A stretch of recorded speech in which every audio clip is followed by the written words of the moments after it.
How to recover Bingo Blitz account.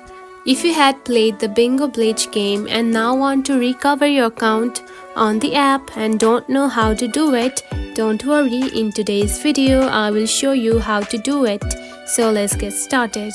First of all, open the Bingo Blitz game just like this. After opening it, you will find something like this: new player or played before. Now to recover your account, simply tap on to played before right here. Then simply sign in with the account that you have simply logged in. Now tap on to 1. After that, wait for a few seconds. And now you can see you have simply recovered your account and logged in to the old account.